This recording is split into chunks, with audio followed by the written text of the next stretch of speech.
السلام عليكم ورحمة الله وبركاته. نحمده ونصلي على رسوله الكريم.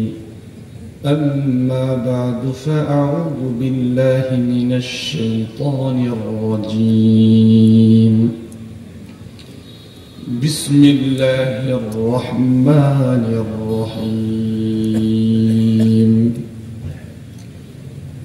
يا أيها الناس إنا خلقناكم من ذكر وأنثى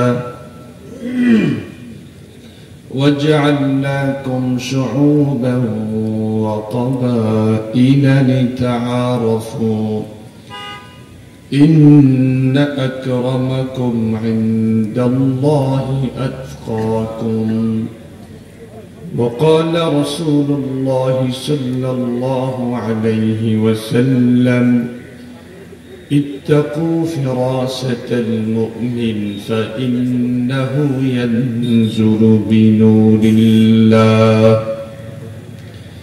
أو كما قال عليه الصلاة والسلام.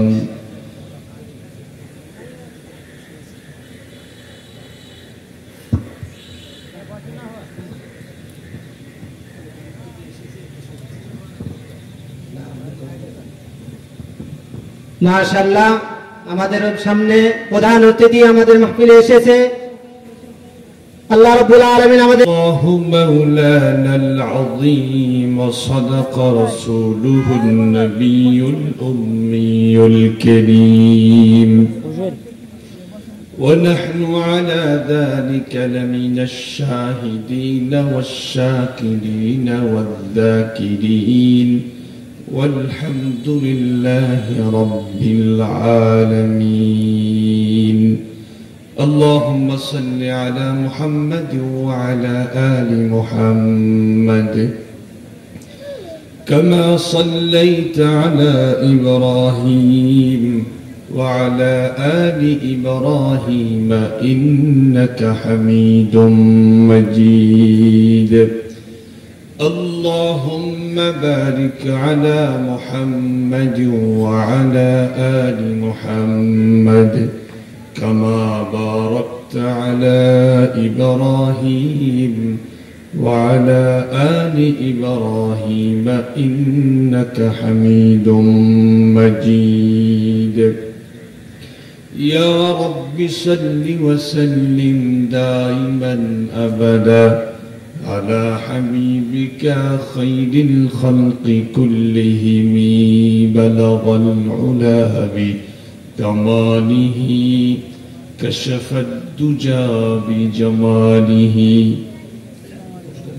حسنت جميع خصاله، صلوا عليه وآله.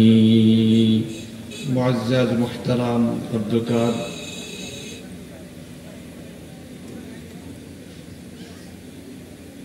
মাদ্রাসায়ে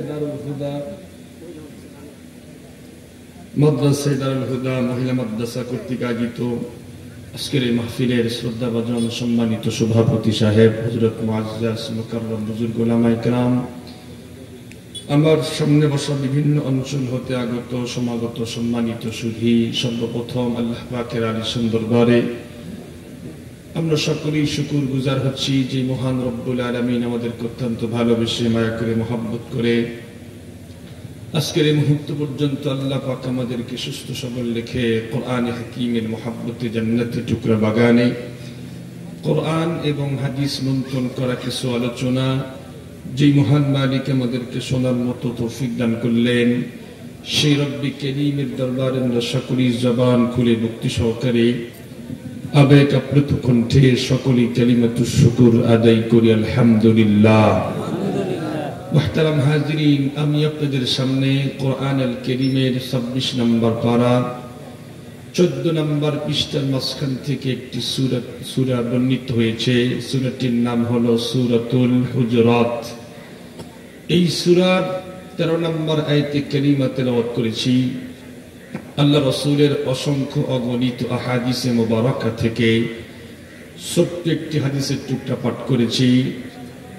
আপনারা সকলেই দোয়া করেন তেলাওয়াতকৃত আয়াত এবং পঠিত হাদিসকে সামনে রেখে খুবই গুরুত্বপূর্ণ সংক্ষিপ্ত আকারে একটি সাবজেক্টের উপরে কিছু কথা আলোকপাত করতে চাই। আপনারা সকলেই দোয়া করেন আল্লাহ পাক যেন আমাকে সেই তৌফিক দান করেন।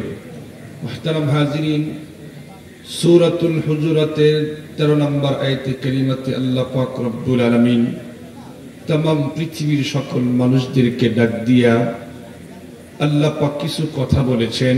আল্লাহ পাক বলেন, ইয়া আইয়ুহান নাস, হে तमाम পৃথিবীর সকল মানুষ, ইন্না খালাকনাকুম মিন যাকারিন ওয়া উনসা, নিশ্চয়ই আমি তোমাদেরকে তৈরি করেছি একজন পুরুষ থেকে একজন নারী থেকে, একজন বাবা থেকে এবং একজন মা থেকে। আল্লাহ পাক বলেন আমি তোমাদেরকে তৈরি করেছি। এরপরে ওয়াজআলনাকুম শুউবান ওয়া ক্বাবাইলা, তোমাদেরকে তৈরি করার পরে বিভিন্ন গোত্রে, বিভিন্ন বংশে, বিভিন্ন দেশে আমি আল্লাহ পাক বিভক্ত করে দিয়েছি। আমাদের সমাজের ভিতরে আছেন অনেক বংশের মানুষ, কেউ খান বংশের মানুষ, কেউ মোল্লা বংশের মানুষ, কেউ চৌধুরী বংশের মানুষ, আবার অনেকে আছে মন্ডল বংশের মানুষ। অনেক বংশ কিন্তু আমাদের গ্রামগঞ্জের ভিতরে আছে। আল্লাহ পাক বংশের দিক দিয়েও বিভক্ত করলেন, এমনকি দেশের দিক দিয়েও আল্লাহ পাক বিভক্ত করে দিয়েছেন। যেমন কেউ সৌদিয়ান, কেউ বাঙালি, কেউ পাকিস্তান, কেউ জার্মান, কেউ জাপান, অনেক দেশ এই পৃথিবীর বুকে আছে। এক এক দেশের মানুষের এক একটা ভাষা কিন্তু আল্লাহ পাক দিয়েছেন। তো দেশের দিক দিয়েও আল্লাহ পাক বিভক্তি করলেন, সমাজের ভিতরেও বংশের দিক দিয়েও আল্লাহ পাক বিভক্ত করলেন। কেন? আল্লাহ পাক পরের অংশে বলেন, লিতাআরাফু, আমি বিভক্ত করেছি একটা মাত্র কারণে, সেটি হলো যেন তোমরা একে অপরকে চিনতে পারো। চেনার সুবিধার্থে আমি আল্লাহ পাক তোমাদেরকে বিভক্ত করে দিয়েছি। যেমন আপনি খান বংশের মানুষ, আমি মোল্লা বংশের মানুষ, এতটুকুনি শেষ, এর চেয়ে বেশি কিন্তু না। চেনার সুবিধার্থে আল্লাহ পাক বিভক্ত করে দিয়েছেন। কিন্তু দুঃখের সাথে বলতে হয়, আমাদের সমাজের ভিতরে যদি কোনো মানুষের বংশমর্যাদা, ঐতিহ্য একটু উঁচা মানের হয়, তার দাপটে কিন্তু গ্রামের ভিতরে থাকাই মুশকিল হয়ে যায়। উনি বলতে থাকে, মিয়া তুমি আমার চেনো, আমার বংশমর্যাদা ঐতিহ্য কিন্তু অনেক উঁচা মানের, সুতরাং আমার সঙ্গে কথা বলতে একটু হুশ করে বলবা। এমনটি বলে কি বলে না? দেখবেন যার একটু টাকা আছে, পাওয়ার আছে, চেয়ার আছে, উনি কিন্তু অন্য কোন মানুষকে আর মানুষই মনে করতে চায় না। নিজেকে অনেক বড় মনে করে, নিজেকে দামি মনে করে, নিজেকে অনেক শ্রেষ্ঠত্ব মনে করে। খুব ভালো করে বুঝবেন, আল্লাহ পাক শুধুমাত্র বিভক্ত করলেন চেনার জন্য, কিন্তু কিছু মানুষ এরা নিজেকে অনেক দামি মনে করতে চায়। খুব ভালো করে বুঝবেন। এরপরে আল্লাহ পাক বলেন, বংশমর্যাদা, ঐতিহ্য, টাকা আর পয়সা দিয়া আল্লাহ পাকের কাছে দামি হওয়া যায় না। এই আয়াতে কারিমার ভিতরে আল্লাহ পাক সাম্যের এক মহামক্কাঠি বয়ান করে দিয়েছে। আল্লাহ পাক বলেন, যদি কোনো মানুষ দামি হতে চায়, আল্লাহ পাকের কাছে মর্যাদাবান হতে চায়, আল্লাহ পাকের কাছে শ্রেষ্ঠত্ব পেতে চায়, তার বাড়ি, গাড়ি, টাকা পয়সা, ধন সম্পদ, ব্যাংক ব্যালেন্স, এগুলো দিয়া আল্লাহ পাকের কাছে দামি হওয়া কখনোই কুশ্চিন কালেও সম্ভব না। তবে যদি কোনো মানুষ আল্লাহ পাকের কাছে দামি হতেই চায়, শ্রেষ্ঠত্ব পেতে চায়, আল্লাহ পাক আয়াতে কারিমার শেষ ভাগে বলেছেন, ইন্না আকরামাকুম ইনদাল্লাহি আতকাকুম, তোমাদের ভিতরে সর্বাধিক প্রিয় ওই ব্যক্তি আমি আল্লাহ পাকের কাছে, যেই ব্যক্তির অন্তরের ভিতরে তাকওয়া এবং পরহেজগারি রয়েছে। সুবহানাল্লাহ বলেন, সুবহানাল্লাহ। যার অন্তরের ভিতরে তাকওয়া এবং পরহেজগারি থাকবে, এই লোকটার দাম আল্লাহর কাছে সবচাইতে বেশি। খুব ভালো করে বুঝবেন, এই লোকটা যদি রাস্তার ভিক্ষুক হয়, এতটাই হতদরিদ্র মানুষ, দেহের ভিতরে উন্নত মানের কোনো পোশাক নাই, এমনকি রাত্রে শুইতে গেলে মাথার নিচে বালিশ দিলে কেমন মজা লাগে এটাও সে কখনোই জানেই না, এতটাই হতদরিদ্র মানুষ। কিন্তু তার অন্তরের ভিতরে যদি তাকওয়া আর পরহেজগারি থাকে, আল্লাহ পাক বলেন রাস্তার ভিক্ষুক হলে কি হবে? রাস্তার ভিক্ষুক হলে কি হবে? এই ভিক্ষুকের দাম আমি আল্লাহ পাকের কাছে সবচাইতে বেশি। সুবহানাল্লাহ বলেন। পক্ষান্তরে যার মধ্যে ঈমান নাই, সে যদি তামাম পৃথিবীর বুকে রাজত্ব করে, তামাম পৃথিবীর বুকে, তামাম পৃথিবীতে সে যদি তামাম পৃথিবীর মালিক হয়, এমনকি জাতিসংঘের মহাসচিব হয়, কিন্তু তার মধ্যে যদি ঈমান না থাকে, এই লোকটার দাম আল্লাহ পাকের কাছে কুকুর শুকুরের চেয়েও আরো নিকৃষ্ট এবং খারাপ। যার মধ্যে ঈমান নাই, যদি সে বারাক ওবামাও হয়, এ পৃথিবীর বুকে সুপার পাওয়ার রাষ্ট্রের প্রধানমন্ত্রী হয়, যদি ঈমান না থাকে, আল্লাহ পাকের কাছে কুকুরের চেয়েও তার দাম নিকৃষ্ট এবং খারাপ। মুহতারাম হাজরিন, তাহলে আল্লাহ পাকের কাছে দামি হতে গেলে টাকা পয়সা, গাড়ি বাড়ি, ধন দৌলত, ব্যাংক ব্যালেন্স এগুলো কিচ্ছু দরকার নাই। যার অন্তরের মধ্যে তাকওয়া এবং পরহেজগারি রয়েছে, ওই লোকটা রাস্তার ভিক্ষুক হলেও আল্লাহ পাকের কাছে সবচাইতে বেশি দাম আল্লাহ পাকের কাছে তার। সুবহানাল্লাহ বলেন।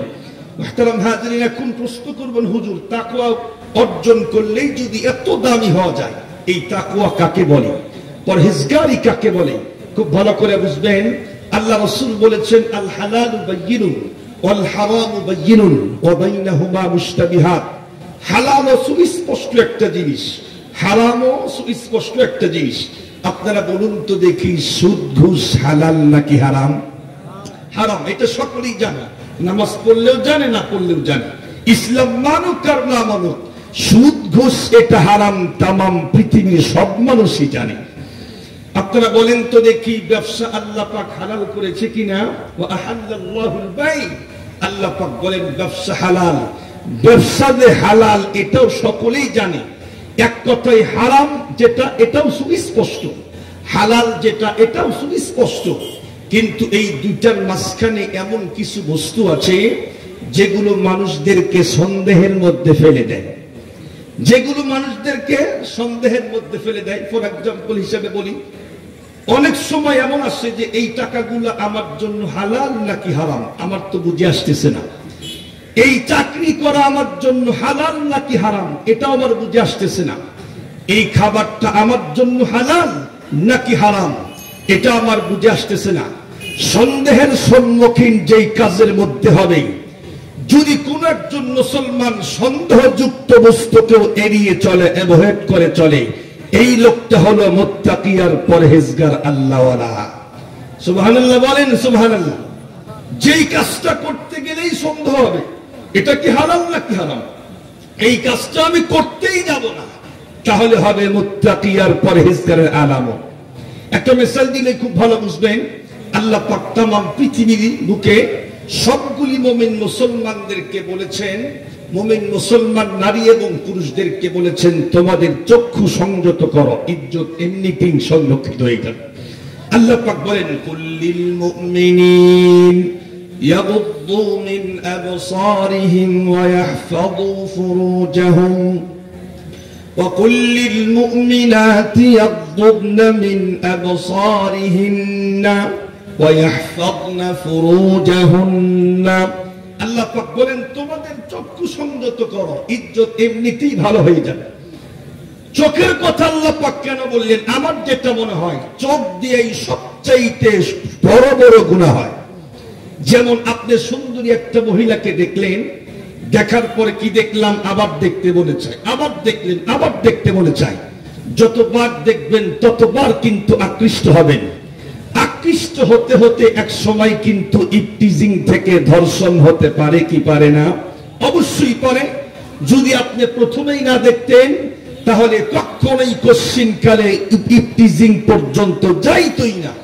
এজন্য আল্লাহ পাক বললেন, তোমাদের চক্ষু সংযত করো, ইজ্জত এমনিতেই সংরক্ষিত হয়ে যাবে। মহিলাদের জন্য যেমন বেগানা পুরুষকে ডাকা হারাম নাজায়েজ, ঠিক তদ্রুপ পুরুষদের জন্য বেগানা মহিলাকে দেখা তেমন নাজায়েজ, হারাম হারাম হারাম। আল্লাহ পাক তো বলেই দিলেন যে বেগানা মহিলাকে দেখা জায়েজ নয়, হারাম। তবে যদি কোনো একজন বেগানা মহিলা বোরকা পরে দাঁড়িয়ে আছে, তার আপ টু বটম পুরা বডি, তার হাত পায়ে মোজা, মুখটা আবৃতে করে আছে, একদম খাস পর্দা করে সে দাঁড়িয়ে আছে, এই বোরকা পরিহিতা মহিলার দিকে তাকানো কিন্তু ইসলাম না জায়েজ করেনি। তাকাইলে তাকাইতে পারে, সে তাকাইলে গুনাহ হবে না। কিন্তু যদি কোনো একজন মুসলমান চিন্তা করে বোরকা পরিহিতা মহিলার দিকেও তাকাবো না কেন, মহিলাটা কি পরিমাণে লম্বা, কি পরিমাণে খাটো, তার বোরকার কালার কোন রঙের ছিল, এই সবগুলি আমার অন্তরে ওয়াসওয়াসা ঢুকাইতে পারে।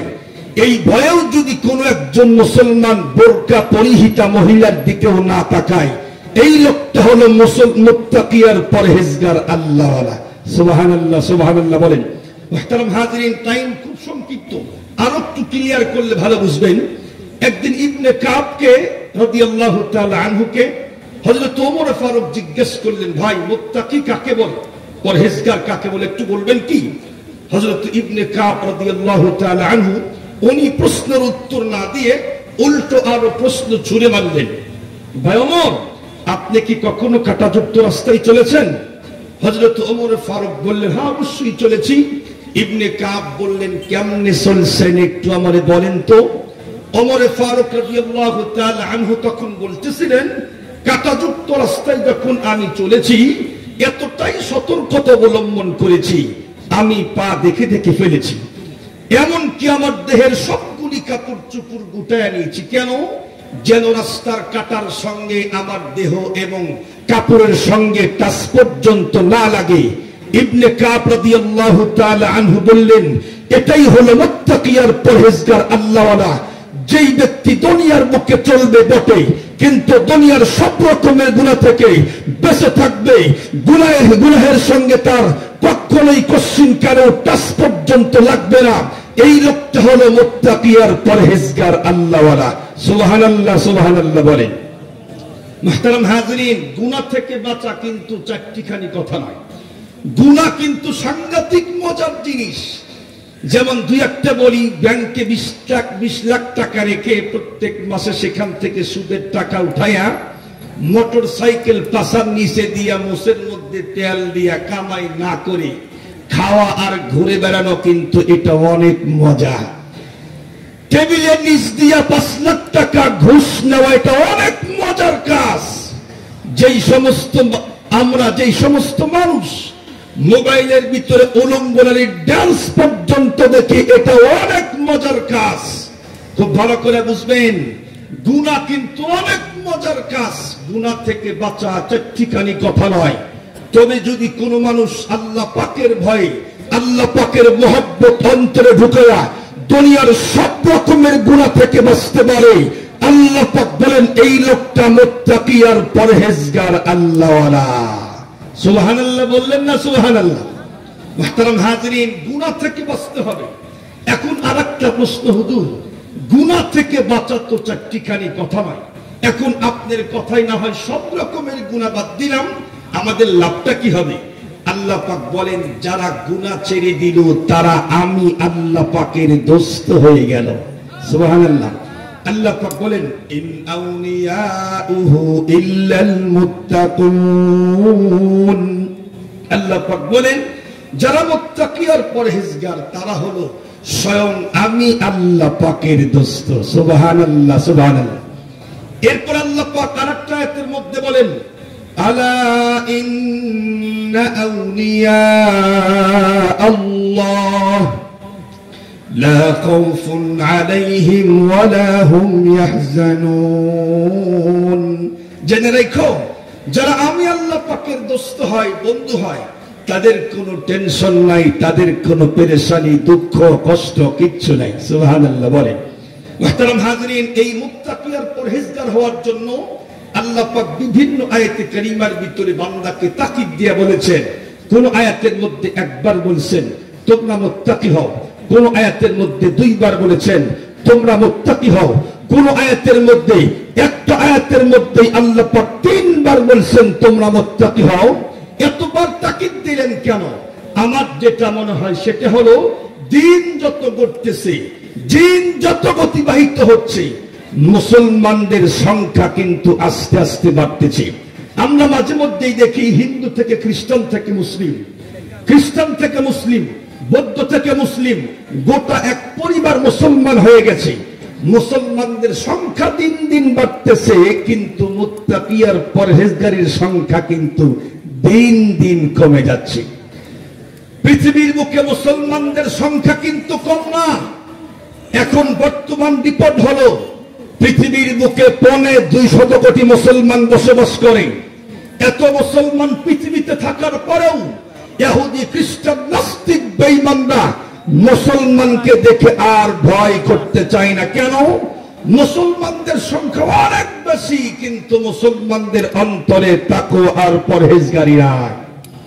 মুহতারাম হাজিরিন, আল্লাহর নামের শপথ করে বলতে পারি, যদি সাহাবায়ে কেরামের মতো ঈমান আর তাকওয়া আর পরহেজগারি আজকেও মুসলমান ধারণ করতে পারেন, আল্লাহর নামের শপথ করে বলতে পারি, এক আমেরিকা নাই, এক ইসরায়েল নাই, লক্ষ আমেরিকা লক্ষ ইসরায়েল মুসলমানদের সামনে মাথা নত করতে বাধ্য হয়ে যাবে। কিন্তু আজকে যতদিন করতেছে ততই মুসলমানদের অন্তর থেকে তাকওয়া আর পরহেজগারি বিদায় নিচ্ছে। মুহতারাম হাজিরিন, খুব ভালো করে বুঝবেন, যারা তাকওয়া আর পরহেজগারি গ্রহণ করবে, এক কথায় যারা মুত্তাকি আর পরহেজগার হবে, দুনিয়াতে আল্লাহ পাক তাদের অনেকগুলি মর্যাদা দিবেন। সুবহানাল্লাহ, বলেন সুবহানাল্লাহ। মুসলমান ভাইরা রে, আমার কথাগুলি ভালো করে বুঝবেন। আল্লাহ পাক রব্বুল আলামিন কোন আয়াতের ভিতরে একবার বললেন তোমরা মুত্তাকি হও, কোন আয়াতের ভিতরে 2 বার বললেন তোমরা মুত্তাকি হও, কোন আয়াতে কারিমার ভিতরে 3 বার বললেন তোমরা মুত্তাকি আর পরহেজগার হও। সবগুলি আয়াতে কারিমার তরজমা করার মতো সময় আমার হাতের ভিতরে নাই। মুসলমান ভাইরা আমার এতবার আল্লাহ পাক তাকিদ দিলেন কেন? কারণ হলো আল্লাহ পাক জানেন যেই সমস্ত মানুষ মুত্তাকি আর পরহেজগার হবে, দুনিয়াতে অনেকগুলি মর্যাদা বাড়ায় দিব, আখিরাতেও মরতে দেরি হবে, জান্নাতুল ফিরদাউসের মেহমান বানাইতে 1 সেকেন্ড দেরিও করব না। দুনিয়ার বুকে যেই সমস্ত মর্যাদা আল্লাহ পাক আমাদেরকে দিয়া দিবেন, এর ভিতরে মাত্র সময় থাকলে 2-3টা বলতে পারি। ও মুসলমান, 1 নম্বর মর্যাদা আল্লাহ পাক বলেন, ওয়া মাইয়াত্তাকিল্লাহা ইউকাফির আনহু সাইয়্যাতিহি। যেই সমস্ত মানুষ মুত্তাকি আর পরহেজগার হবে, আল্লাহ পাক বলেন তাদের জিন্দেগীর সব গুনাহ খাতা আমি আল্লাহ পাক মাফ করে দিয়া দিব। আল্লাহ পাক কেন মাফ করবেন? কেন মাফ করবেন? কারণ হলো আল্লাহ পাক বলেন, ইন্নাল্লাহা ইউহিব্বুল মুত্তাকিন। যেই সমস্ত মানুষ মুত্তাকি আর পরহেজগার, আল্লাহ পাক বলেন তাদের সাংঘাতিক সিরিয়াস আমি আল্লাহ পাক মহব্বত করি। আল্লাহ পাক তো সবগুলি বান্দাকে মহব্বত করে, কিন্তু স্পেশাল ভাবে যারা মুত্তাকি আর পরহেজগার, আল্লাহ পাক তাদেরকে সাংঘাতিক সিরিয়াস মহব্বত করে। মুসলমান ভাইয়ার আমার, এই পৃথিবীর বুকে সবচাইতে বেশি মহব্বত করেন ওয়ালা 2 জন। একজন হলো বাবা আর একজন হলো মা। আল্লাহ পাক রব্বুল আলামিন আব্বা আম্মার অন্তরের ভিতরে মহব্বতের আগুন কিন্তু তৈরি করে দিয়েছে। এতটাই সন্তানকে মহব্বত করে, সন্তান যখন শাস্তিযোগ্য অপরাধ করেও ফেলে, এরপরও আব্বা আম্মার অন্তরের ভিতরে মহব্বতের আগুন থাকার কারণে আব্বা আম্মা কিন্তু কিচ্ছু বলে না, এমনিতেই সন্তানকে মাফ করে দেয় কি দেয় না? আমি আপনাদের জিজ্ঞেস করি, বলুন তো দেখি, আল্লাহ পাক রব্বুল আলামিন আব্বা আম্মার থেকে মহব্বত কম করে না বেশি করে? জোরে বলেন।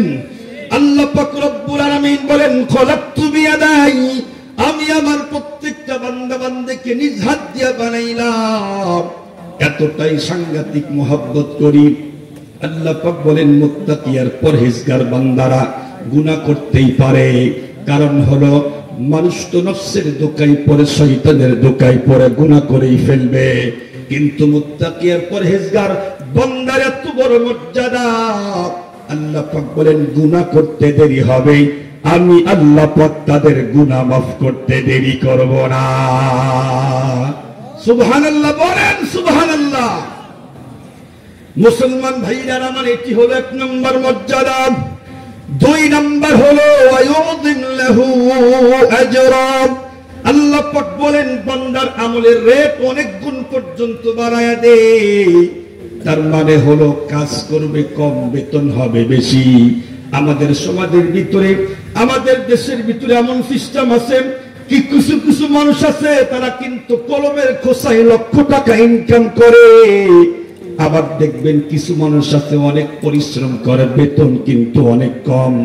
যেমন রাস্তাঘাটে দেখবেন সারাদিন পর্যন্ত ভ্যান চালায়, রিক্সা চালায়া মাত্র 500 থেকে 1000 এর চেয়ে বেশি কিন্তু পায় না। একজন মানুষ মাত্র কলমের খোসায় লক্ষ টাকা ইনকাম করে নিয়ে গেল। কেন? ওনার শিক্ষাগত যোগ্যতা অনেক বেশি, শিক্ষাগত যোগ্যতা অনেক বেশি, এজন্য সরকারের কাছে দাম অনেক বেশি। আজ রিক্সা চালায়, ভ্যান চালায়, ওনার কোনো দাম নাই। এজন্য যতই খাটাখাটনি করুক না কেন 500 থেকে 1000 এর চেয়ে বেশি কিন্তু পায় না। আল্লাহর পয়গম্বর বলে দিয়েছেন, যেই ব্যক্তি মুত্তাকি আর পরহেজগার আল্লাহওয়ালা হবে তার মাত্র 2 রাকাত নামাজ। কয় রাকাত নামাজ? মাত্র 2 রাকাত নামাজ। আর অমুত্তাকির 1000 রাকাত নামাজ। 1000 রাকাত নামাজ পড়ে যেই নেকি ইনকাম করতে না পারে, মুত্তাকি আর পরহেজগার বান্দার দাম এত বেশি আল্লাহ পাকের কাছে, মাত্র 2 রাকাত নামাজ পড়েই তার চেয়ে ডবল নেকি ইনকাম করে নেওয়া যায়। মুসলমান ভাইরা আমার, 2 নম্বর মর্যাদা আল্লাহ পাক বললেন ওয়ায়ুযিল্লাহু আজরা। বান্দার আমলের রেট অনেক গুণ পর্যন্ত বাড়ায়া দিয়া দে। আমল করবে কম, কিন্তু আল্লাহ পাক রেট অনেক গুণ পর্যন্ত বাড়ায়া দিবে। আল্লাহর পয়গম্বর বিশ্বনবী বললেন, মুত্তাকি আর পরহেজগার বান্দার 2 রাকাত নামাজ আর অমুত্তাকি বান্দার মন্দির আমার 1000 রাকাত নামাজ। 1000 রাকাত নামাজ পড়েও যেই নেকি ইনকাম করতে না পারে, মুত্তাকি আর পরহেজগার বান্দা মাত্র 2 রাকাত নামাজ পড়ে তার চেয়ে ডবল নেকি ইনকাম করে নিয়ে যায়। মুসলমান ভাইরা আমার, কথাগুলি খুব ভালো করে বুঝবেন। 3 নম্বর মর্যাদা আল্লাহ পাক বলেন, ইয়া আইয়ুহাল্লাযীনা আমানু ইন তাত্তাকুল্লাহা ইয়াজআল লাকুম ফুরকানা। আল্লাহ পাক বলেন, যদি তোমরা মুত্তাকি হতে পারো, যদি তোমরা পরহেজগার হতে পারো, যদি তোমরা আমি আল্লাহ পাককে ভয় করতে পারো, আল্লাহ পাক বলেন ইয়াজআল লাকুম ফুরকানা, অবশ্যই আমি আল্লাহ পাক তোমাদেরকে ফুরকান নামক মহাদৌলত দান করে দিয়া দিব।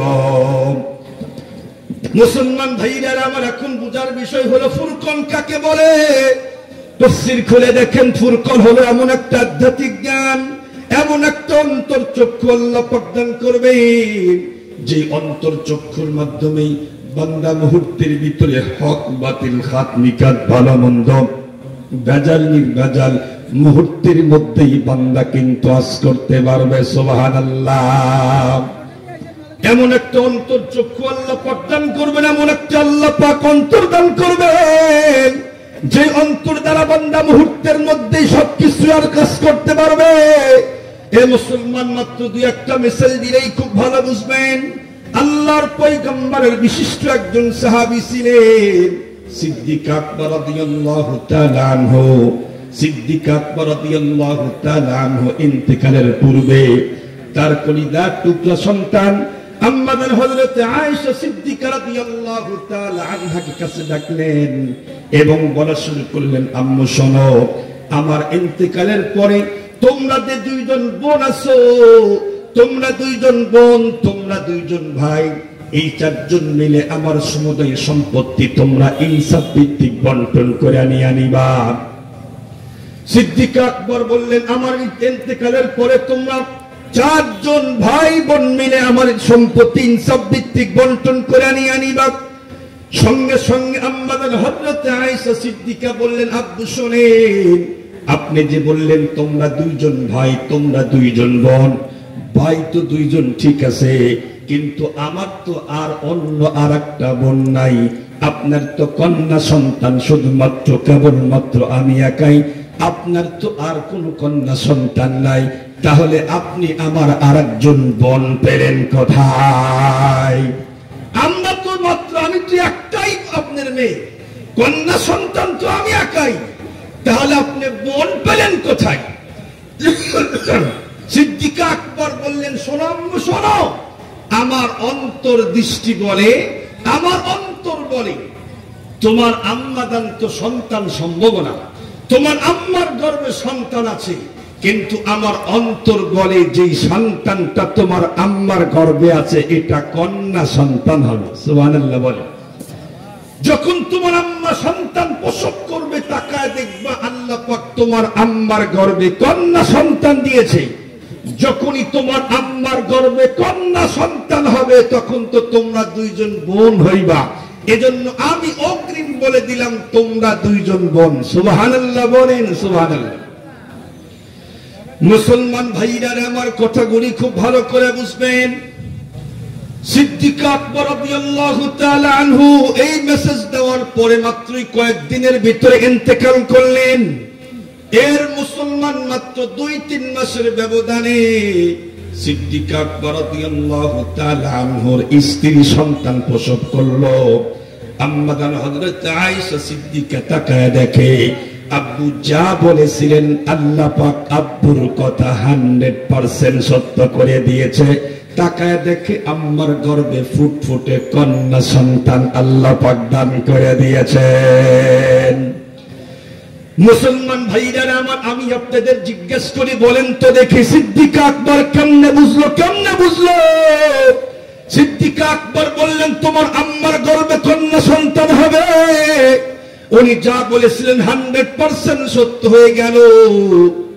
ও মুসলমান, এখন তো কম্পিউটারের যুগ, কম্পিউটার দিয়ে মাঝে মধ্যেই দেখে, এরপরেও কিন্তু মাঝে মধ্যে মিসগাইড হয় কি হয় না?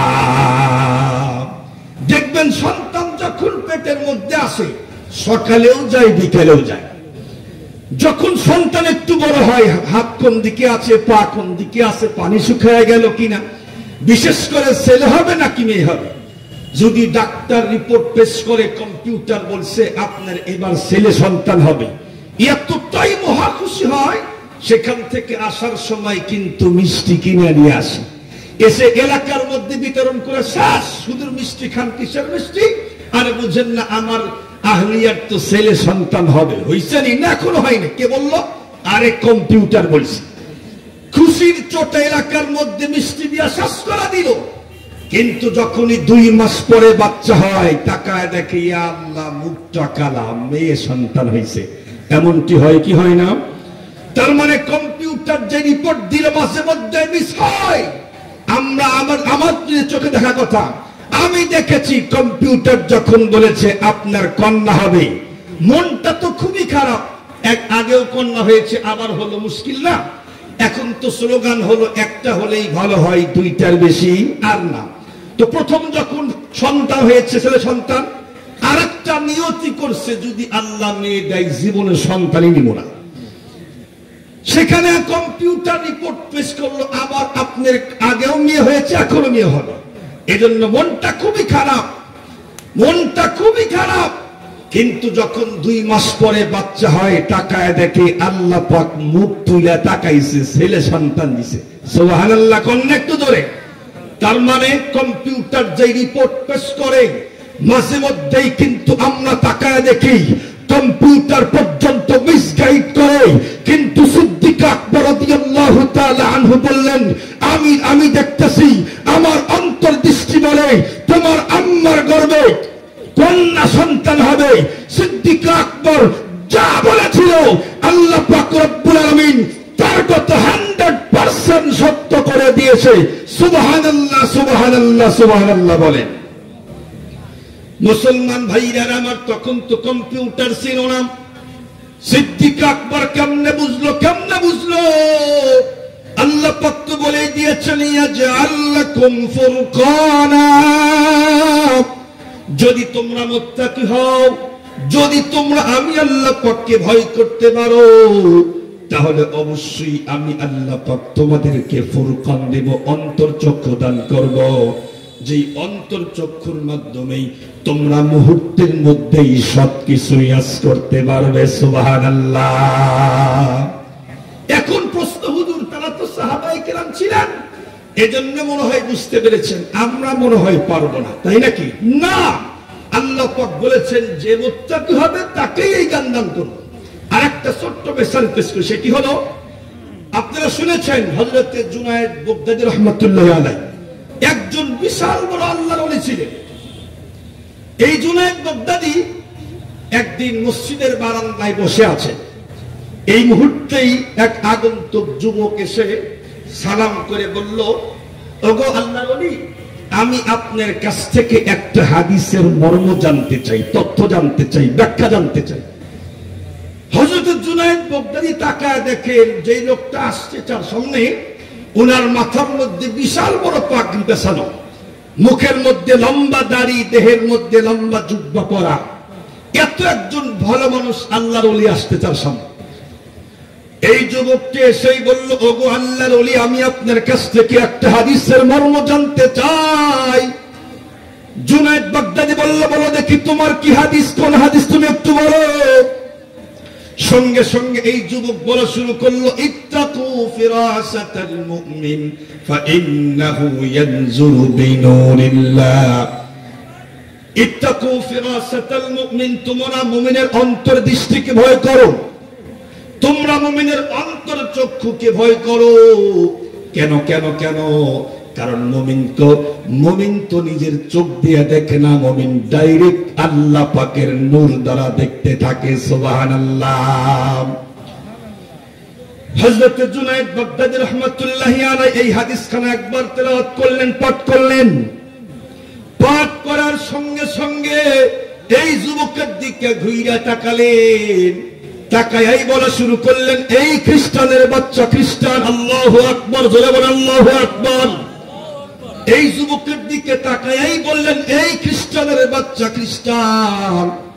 যখন এই লোকটাকে খ্রিস্টান বলা হলো, সঙ্গে সঙ্গে লোকটার মুখের ভিতরে মালিন্যতার ছাপ। এই লোকটা ঘেমে গেল। বলে কি? মাথার ভিতরে লম্বা পাগড়ি, মুখের মধ্যে লম্বা দাড়ি, এরপরে দেহের ভিতরে লম্বা জুব্বা পরা। আমাকে দেখে পৃথিবীর কোন সায়েন্টিস্টের বাবা কেন, পৃথিবীর কোন কম্পিউটারাইজ করতেই পারবে না আমি যে খ্রিস্টান, পৃথিবীর কোন মানুষ কখনোই বুঝতেই পারবে না। কিন্তু এই লোকটা বুঝলো কেমনে আমি খ্রিস্টান। সুবহানাল্লাহ। আমি যে খ্রিস্টান বোঝার কোন সিস্টেম নেই। আছে সিস্টেম? মাথার মধ্যে লম্বা পাগড়ি, মুখের মধ্যে লম্বা দাড়ি, দেহের ভিতরে লম্বা জুব্বা পরা, পৃথিবীর কোন মানুষ কখনোই বুঝতেই পারবে না। কিন্তু হযরত জুনায়েদ কেমনে বুঝলো, কেমনে বুঝলো? মুহতারাম হাজরিন, আমরা তো অনেক পিসাবের কাছে মুরিদ হই, তাই না? আমরা যদি দেখি লম্বা দাড়ি, লম্বা পাগড়ি দেখাই মুরিদ হই। একটু পরীক্ষা করে নিয়েন তো, একটু পরীক্ষা করে নিয়েন আসলে এই লোকটা ভালো মুত্তাকি আর পরহেজগার নাকি অন্য কিছু। আমাদের দেশের ভিতরে ভণ্ড পীরের আবির্ভাব কিন্তু অনেক হয়েছে। ভণ্ড পীরদের এলাকা সয়লাভ হয়ে গেছে। আমরা ভণ্ড পীরের কাছে মুরিদ হই কেন? এরা আজগবি কিছু কেরামতি দেখায়। আজগবি বুঝেন কিছু? আজগবি কিছু কেরামতি দেখায়, দেখায় মুরিদদেরকে ভক্ত বানায় রাখে। যেমন একটা মিসাল দেই, এক পিসাব একদিন খানকার ভিতরে চোখ বন্ধ করে একটু পরে ধমক দেখায়, হ কি কয়, ধমক দিয়াই কয় হ। পাশেই ছিল মুরিদ, কয় পিসাব হুজুর হ কইলেন কে বুঝলাম না, এখানে তো কেউ নাই, ধমক দিলেন কারে? উনি বলে, শোনো, আমি যখন চক্ষুদ্বয় বন্ধ করেছি তাকায় দেখি কাবাগরের আশেপাশে কেউ নাই, এই ফাঁকে কুত্তা ঢোকে। নাউজুবিল্লাহ কর। এখান থেকে ধমক দিয়া কাবাগরের কুত্তা খাওয়া দিলাম। মুরিদ চিন্তা করে, আল্লাহ এত বড় পিসাব, আমি জানলে তো 2 বছর আগেই মুরিদ হইতাম। কোথায় কাবার, কোথায় বাবা? পিসাব এখান থেকেই ধমক দিয়া কুত্তা খাওয়া দিল। এই কারগুজারি পীর সাহেব মুরিদ গিয়া বউকে বলছে, বউ শুনছনি, আমার পিসাব তো অনেক বড় পিসাব, খানকাই বসে কাবাগরের কুত্তা খাদায়। মুরিদের বউ আবার চালু, বলছে সমস্যা নেই, দাওয়াত দাও, আমি একটু পরীক্ষা করব, যদি পিসাব পাস করে আমিও মুরিদ, কোন সমস্যা নাই। পিসাবকে যখনই দাওয়াত দেওয়া হলো, পিসাব হুজুর আমার স্ত্রী কিন্তু মুরিদ হবে, পিসাব তো মহাখুশি, যাক মুরিদকে তো পাইছি, মুরিদের বউকে এবার পাবো। পিসাব অনেক সুন্দর করে সাজুগুজু করে চলে গেছে। তো পিসাবের সামনে খাবার দিছে, চালাকি করে প্লেটের নিচে তরকারি দিছে, উপরে ভাত দিছে, ঢেকে দিছে। এখন অনেকক্ষণ পর্যন্ত বসে থাকে, কিন্তু তরকারি আসে না। পিসাব ডাক দেবে, এই মুরিদ খাবার তো দিলা, তরকারি কই? ভিতর থেকে মহিলার কণ্ঠে আওয়াজ, পিসাব হুজুর আপনি খানকাই বসে কাবাগরের কুত্তা খাদাইতে পারেন, এখান থেকে লক্ষ মাইল দূর পর্যন্ত দেখতে পারেন, কিন্তু সামনে ভাতের নিচেই তরকারি আপনি দেখতে পারেন না।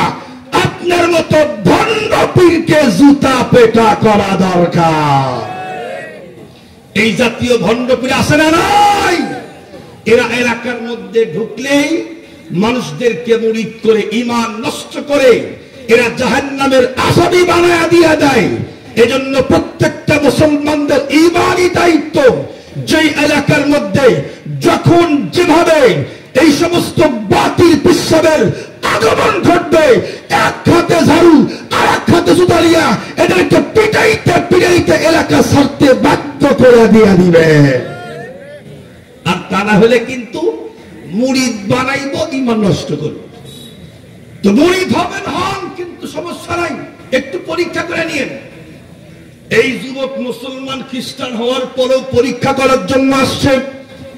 এলাকার ভিতরে জুনায়েদ বাগদাদির অনেক নাম, অনেক মর্যাদা এলাকার ভিতরে। এই লোকটা চিন্তা করলো, আসলে এই লোকটা মুত্তাকি আর পরহেজগার নাকি?